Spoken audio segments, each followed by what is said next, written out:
আসসালামু আলাইকুম রহমতুল্লাহি ওবরাকাতুহ।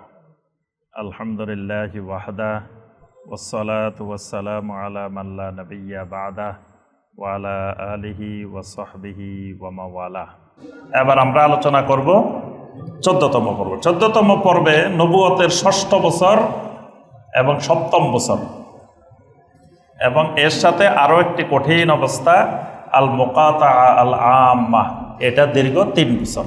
অর্থাৎ এখানে 3টা ঘটনা। একটা হলো হামজা রাদিয়াল্লাহু তাআলা আনহুর ইসলাম গ্রহণ, ওমর ইবনে খাত্তাব রাদিয়াল্লাহু তাআলা আনহুর ইসলাম গ্রহণ, আর সর্বাত্মক কাফের মুশরিকদের পক্ষ থেকে বয়কট। যখন নবী সাল্লাল্লাহু আলাইহি সাল্লাম এই কঠিন পরিস্থিতির মধ্যেও দাওয়াত দিয়ে যাচ্ছেন, এইরকম অবস্থায় একদিন আবু জাহাল নবী সাল্লাল্লাহু আলাইহি সাল্লামকে সাফা পাহাড়ের কাছ দিয়ে যাওয়ার সময় এমন অশ্লীল ভাষায়, জঘন্য ভাষায় গালিগালাজ করলো, মারাত্মক ভাষায় গালিগালাজ করছে। আল্লাহ রসুল সাল্লাল্লাহু আলাইহি সাল্লাম কোনো উত্তর দেন নাই। যা গালিগালাজ করছে আল্লাহ রসুল সাল্লাল্লাহু আলাইহি সাল্লাম শুনে রইলেন। তখন আপনার এক দাসী নবী সাল্লাল্লাহু আলাইহি সাল্লামকে যে গালিগালাজ করছে আবু জাহাল, এটা শুনছে। শোনার পরে নবী সাল্লাল্লাহু আলাইহি সাল্লাম চলে গেছেন। তখন নবী সাল্লাল্লাহু আলাইহি সাল্লামের চাচা হামজা বিন আব্দুল মুত্তালিব রাদিয়াল্লাহু তাআলা আনহু, হামজা রাদিয়াল্লাহু তাআলা আনহু হরিণ শিকার করতে গেছেন। তিনি তীর ধনুক নিয়ে হরিণ শিকার করতে গেছেন। হরিণ শিকার থেকে তিনি সন্ধ্যার সময় যখন বাসায় ফিরতেছিলেন, তখন ওই দাসী হামজা রাদিয়াল্লাহু তাআলা আনহুকে বললেন, আজকে তো আপনার বাতিজা মুহাম্মদকে আবু জাহেল এমন অশ্লীল ভাষায় এইভাবে গালিগালাজ করছে, যেটা কোনো মানুষকে এরকম গালিগালাজ করতে পারে না। এটা শোনার সাথে সাথে হামজা রাদিয়াল্লাহু তাআলা আনহুর শরীরে আগুন জ্বলে উঠছে। আমার বাতিজাকে আবু জাহেল গালিগালাজ করবে, আবার আবু জাহেল মক্কা মুকাররমায় শান্তিপূর্ণভাবে থাকবে, এটা কখনো হইতে পারে না। তিনি ঘরে গেছেন।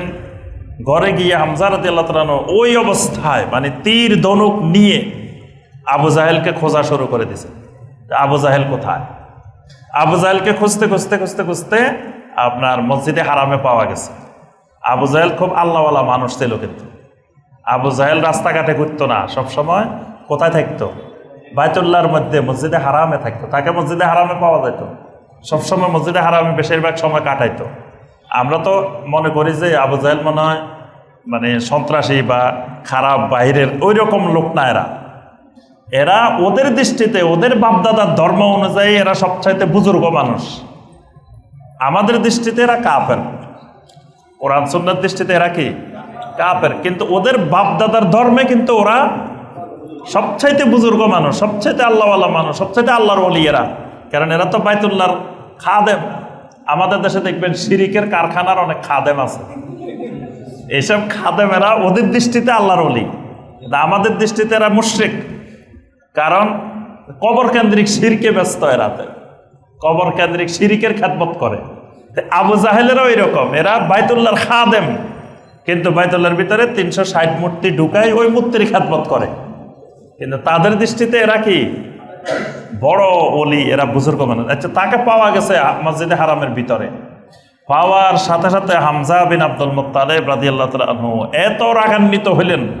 হামজা রাদিয়াল্লাহু তাআলা আনহুর হাতে যে ধনুক ছিল, এই ধনুক দিয়ে আবু জাহেলকে এমন মারা মারছে, রক্তাক্ত করে ফেলছে হামজা রাদিয়াল্লাহু তাআলা।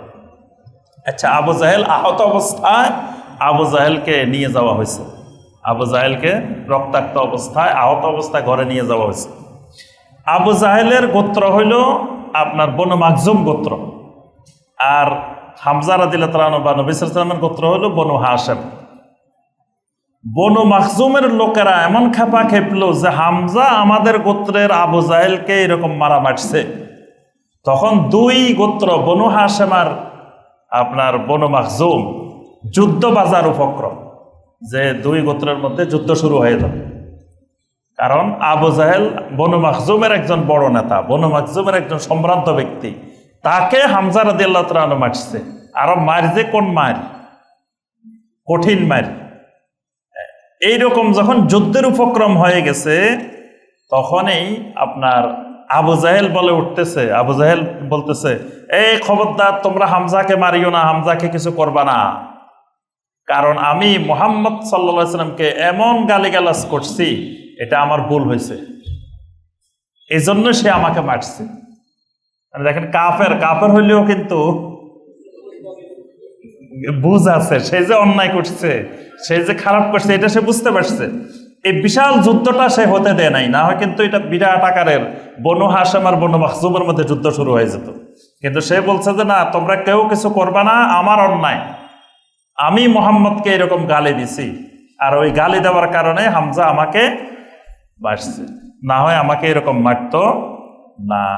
এরপরে হামজা রাদিয়াল্লাহু তাআলা আনহু এই আবু জাহেলকে মেরে সাথে সাথে ঘোষণা দিল, মসজিদে হারামের মধ্যে দাঁড়ায় ঘোষণা দিল, আশহাদু আল্লা ইলাহা ইল্লাল্লাহু ওয়াহদাহু লা শারীকা লা ওয়া আশহাদু আন্না মুহাম্মাদান আবদুহু ওয়া রাসূলুহু। সুবহানাল্লাহ, তাওহীদের ঘোষণা তিনি দিয়ে দিলেন। আল্লাহ পাক তার ভিতরে আগে থেকেই ঈমানের বীজ লুকায়িত রাখছিলেন, আর এই ঘটনার মধ্য দিয়ে তার ঈমানটা দুনিয়াবাসীর সামনে, সবার সামনে আল্লাহ পাক প্রকাশ করে দিলেন।